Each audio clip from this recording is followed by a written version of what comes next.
The Arab coalition's offensive had struck like a tidal wave. Precision strikes crippled air bases, turned naval docks into flaming wreckage, and shattered Israel's digital backbone.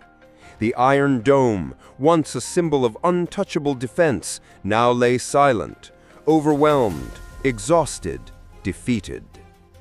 On the ground, panic reigned. Supermarkets were stripped bare within hours. Mothers clutched children as they sprinted to overcrowded shelters, their footsteps echoing through deserted streets. Hospitals overflowed, running on fumes, doctors forced to choose who lived and who didn't. For decades, Israel carried the image of a fortress nation, high-tech, unshakable, invincible. But on this night, as its cities flickered into darkness, that illusion shattered. What remained was not power, but fear. Days turned into weeks, and Israel's silence grew heavier than the sound of bombs. The blockade was absolute. No ships, no planes, no trucks. Nothing came in, nothing went out. The shelves of once bustling supermarkets stood hollow, a graveyard of empty boxes and broken glass. Even bread, the most basic of staples, had become a treasure. Families began to ration scraps. Half a loaf shared among 5 mouths, a single bottle of water divided drop by drop. Children cried themselves to sleep, their stomachs knotted with hunger, while parents sat in despair, unable to offer even comfort. In the alleyways, desperate whispers spread of people trading jewelry for a few cans of beans, or worse, fighting each other for the last crumbs. Hospitals turned into scenes of quiet horror. Patients who might have survived under normal conditions now perished, not from bullets or bombs, but from dehydration, infection, and starvation. Generators sputtered, and with every blackout, hope dimmed further.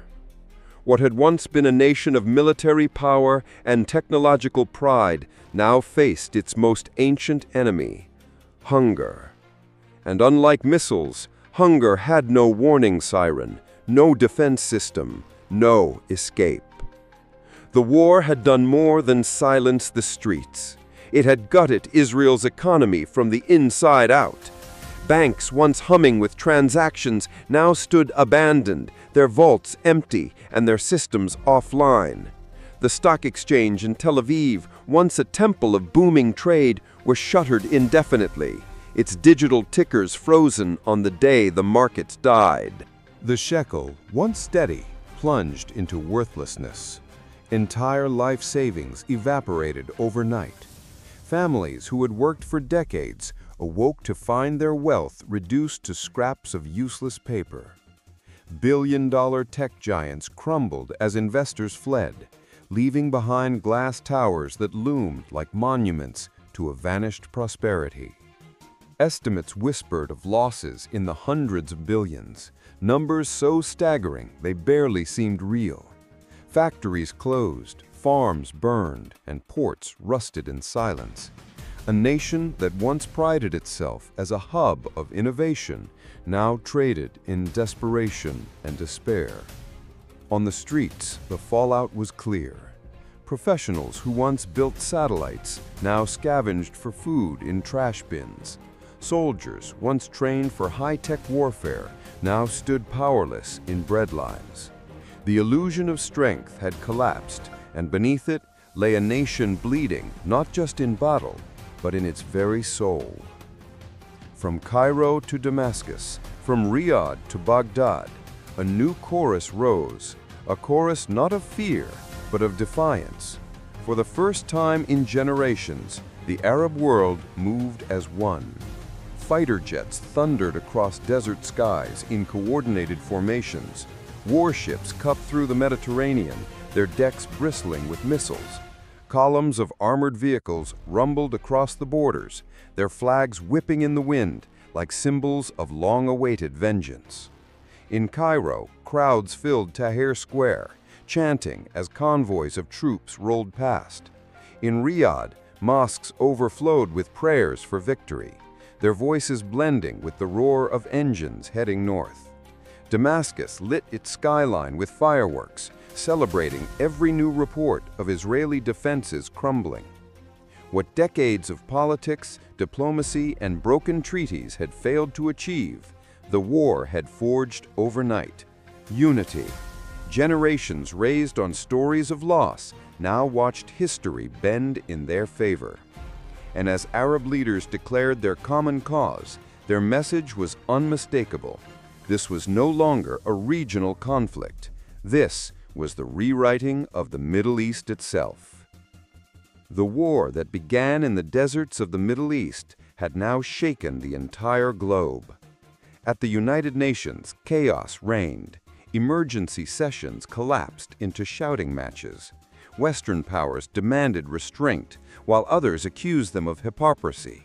Russia and China watched silently, their silence louder than any speech. The Security Council, once a symbol of global order, had become a theater of impotence. Meanwhile, the human toll mounted. Inside Israel, millions faced hunger, thirst, and despair. Aid convoys were blocked, air corridors sealed. The international media broadcast haunting images, children with hollow eyes, cities in ruins, and endless lines of refugees moving nowhere. But in the Arab world, the mood was triumphant. Streets erupted with celebration, fireworks igniting skies that once echoed only with the sound of war. The narrative was clear. History was no longer written by Israel alone. Global markets convulsed, oil prices soared, gold became the refuge of the terrified, and shipping routes through the Suez trembled on the brink of collapse. Economists spoke of the war that could reshape the century. And in the heart of it all stood Israel, once the fortress of the region, now reduced to shadows.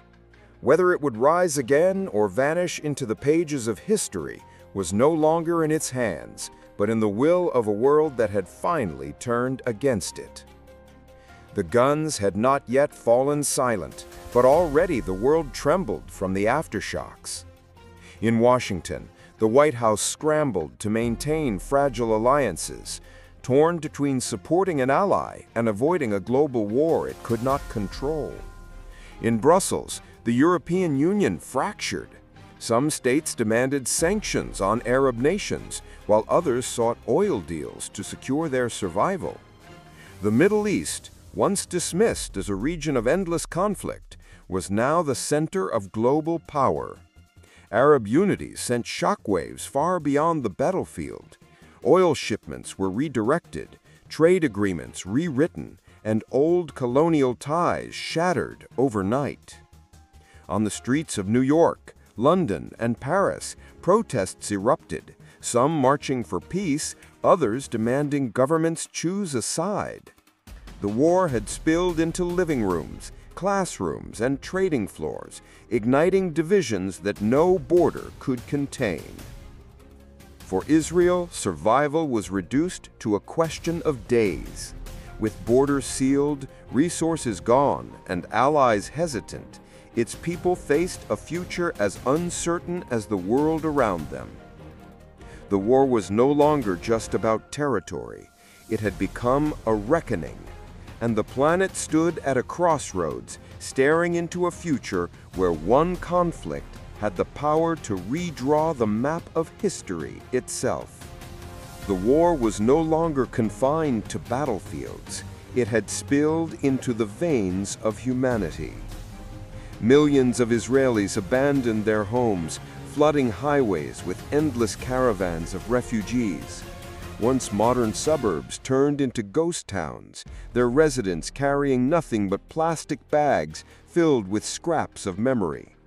Camps sprang up along the borders, overcrowded and undersupplied, where families huddled beneath torn tarps and waited for aid that never came.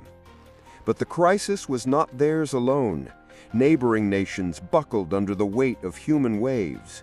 Jordan's towns overflowed, Egypt's checkpoints jammed with desperate crowds, and Lebanon teetered on collapse as food prices tripled overnight.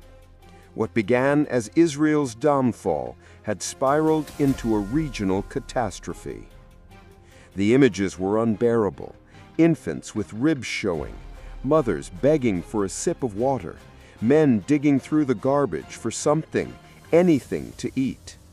Disease spread faster than relief. Hunger became the silent weapon that killed more ruthlessly than bombs. International organizations promised intervention, but their convoys were stalled by politics and fear. The Red Cross pleaded for corridors of mercy. The UN issued statements drowned by gunfire. The world watched, horrified, yet paralyzed, as an entire population starved before their eyes.